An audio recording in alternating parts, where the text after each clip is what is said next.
नमस्कार दोस्तों, आज की क्लास में आप लोग तीसरे नंबर का तीसरा प्रश्न हल करना सीखेंगे। तो यहाँ पर दिया गया है 8, 9 और 25। इन तीनों का हमें आभाज्य गुणनखंड विधि द्वारा एलसीएम और एचसीएफ ज्ञात करना है। तो चलिए ज्ञात करते हैं। तो सर्वप्रथम हम क्या करेंगे, इसको 8 का आभाज्य गुणनखंड करेंगे। तो इसको 2 से विभाजित करना स्टार्ट करते हैं। तो 2 चौके हो जाएगा 8 और 2 दूनी हो जाएगा 4, 2 एक कम हो जाएगा 2। इसी प्रकार से 9 को विभाजित करेंगे। तो 9 को देखते हैं तो ये 2 से विभाजित होगा नहीं, इसको हम 3 से विभाजित करेंगे। 3 का 9 होगा और 3 एक कम हो जाएगा 3। फिर देखते हैं 25 को। 25 5 से विभाजित होगा तो यहाँ पर होगा 5 एक कम 5 और 5 25।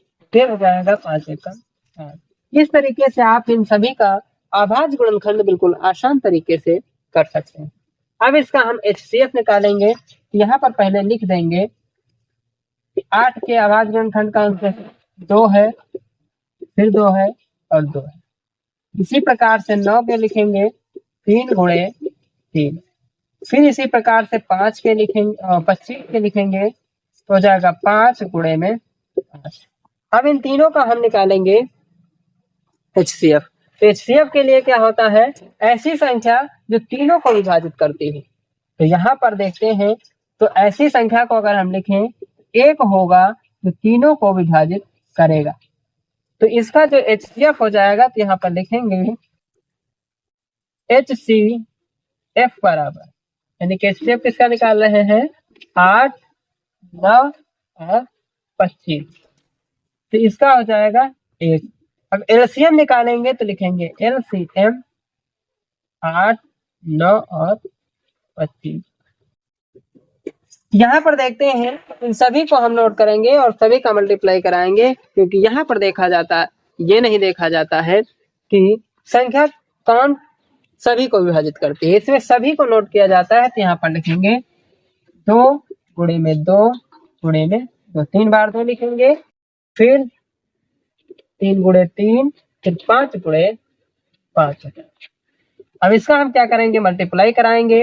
तो 2 दूनी 4, 4 दूनी 8 और 8 त्रिक 24। और 24 यहाँ करेंगे तो 24 यहाँ हो जाएगा 72। तो यहाँ पर लिखेंगे 72 गुणे 5 गुणे 5। फिर 5 का हम इससे मल्टीप्लाई कराएंगे 72 से, तो 5 दूनी हो जाएगा 10 और 5 सत्ते हो जाएगा 35 और 35 एक हो जाएगा 36। फिर 5 से मल्टीप्लाई कराएंगे तो 5 शून्य शून्य हो जाएगा और 5 छक्के हो जाएगा 30, 5 3 15 और 15 3 हो जाएगा 18। यही हमारा जो है कि एलसीएम होगा 8, 9 और 25 का। तो इस तरीके से आप इस प्रश्न को बिल्कुल आसान तरीके से हल कर सकते हैं।